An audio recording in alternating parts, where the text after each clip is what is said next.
अच्छा, आपने बताया कि खानदान अपने फैमिली जो अपने गमों गुस्से पे काबू पा ले तो दुनिया का सबसे मुश्किल काम है। कैसे काबू पाएंगे, कैसे शुरू सबसे करेंगे? पहले अपनी ज़ात पर काम करने की ज़रूरत होती है, क्योंकि जब आप हर्ट कर रहे हो तो उसी वक्त आप हेल्प नहीं कर सकते। क्योंकि हर कोई फैमिली जिनको किसी बलानोश से वास्ता पड़ता है, उन्हें सबसे पहले गौर करना चाहिए कि वो तकलीफ में कितना है, खुद कितनी तकलीफ में है, और फिर वो देखें कि वो मददगार कितना साबित हो रहे हैं, वो कामयाबी से कितनी मदद कर रहे हैं। तो लोगों को पता चलेगा कि जितना वो खुद तकलीफ में होते हैं उतना ही वो कम मदद कर सकते हैं। लिहाजा ज्यादा मदद करने के लिए सबसे पहले अपनी तकलीफ पे काम करना, अपनी जिस्मानी सेहत पे काम करना, ज़हनी सेहत पे काम करना। लोग ताल्लुकात छोड़ देते हैं और लोगों से, क्योंकि घर में एक मसला हो तो वो नहीं चाहते कि और लोग उनके घर में आए या वो खुद किसी के घर जाएं, उन्हें पता चले। तो छुपाना एक और एलिमेंट है कि जो लोग इस मसले को छुपाते रहते हैं वो इस मसले को हल नहीं कर सकते। हमेशा आपको दो ऑपोजिट रवैये मिलेंगे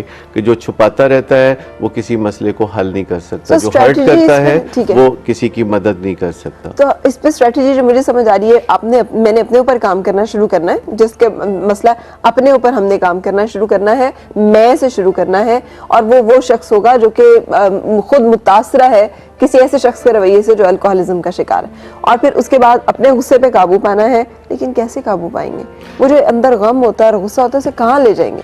उसे काबू पाने का तरीका सबसे पहली बात यह है कि फैमिली को तकलीफ होती है, डिस ईज है। तो तकलीफ जिसको होती है डॉक्टर के पास तो वो जाता है ना। बिल्कुल। मरीज तो नहीं कह रहा आके आपके पास कि जी मुझे कोई तकलीफ हो रही है। अगर तो मरीज कह रहा हो कि जी मैं तड़प रहा हूँ अपनी बलानोशी की वजह से, तो मुझे कहीं ले जाएं, तो बहुत ही मुनासिब बात होती, पर ऐसा होता नहीं है। तकलीफ तो हमेशा फैमिली मेंबर्स को होती है, और जिनको तकलीफ होती है, डिस ईज होती है, डॉक्टर के पास वो जाते हैं। जब वो डॉक्टर के पास जाते हैं तो डॉक्टर उनको कहता है कि अच्छा आप ये आप तर्ज़ अमल इख्तियार कीजिए, ये आपके लिए टिप्स हैं। यानी सबसे पहले डॉक्टर उनको इनेबलिंग और प्रोवोकिंग से मना करता है।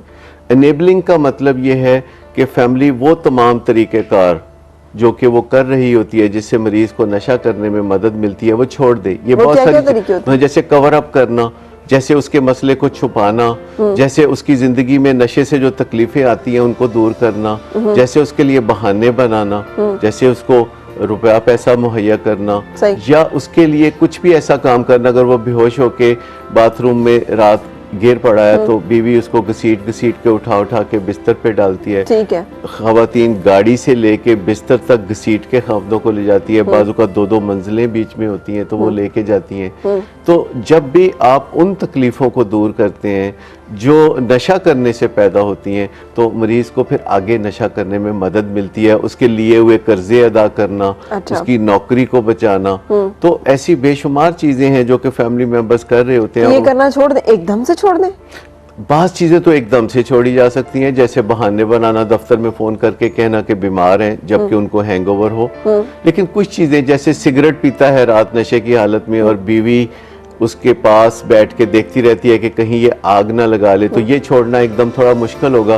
तो इसके लिए एक तरीक़ेकार होता है लंबा, जिसमें काफ़ी दिनों का मार्जिन रख के बीवी फैसला करती है कि जैसे मैं 4 अप्रैल से, जैसे आज का दिन हो तो 4 अप्रैल से मैं जो है खामद को सिगरेट पीते हुए निगरानी नहीं करूंगी। और फिर वो बीवी खामद को आज बताती है कि 4 अप्रैल को या 1 महीने बाद मैं ये काम नहीं करूंगी, कोई डेट मुकर्रर करके। और फिर हर दूसरे तीसरे दिन याद दिलाती रहे ताकि वो इस बात को चिढ़ जाए और बार बार कहे कि ठीक है तुम ना करना।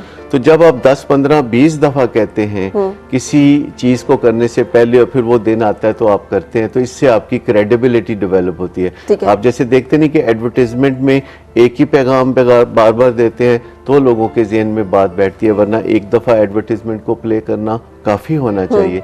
तो बार बार करने से होता है। वार्निंग देते हैं बार बार, एक डेडलाइन तय करके बताते हैं, एक डेडलाइन तय करके, लेकिन काफी अर्ली। ये नहीं कि हर रोज एक डेडलाइन अपनी तय करें कि ये हम करेंगे और फिर ना करना, ये भी एनेबलिंग है।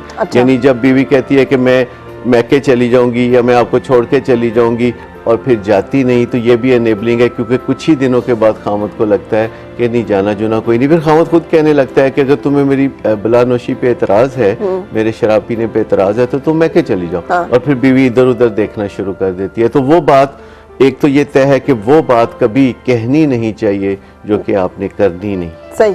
बिल्कुल सही। जो कहें वो फिर करें, लेकिन सोच समझ के कहें।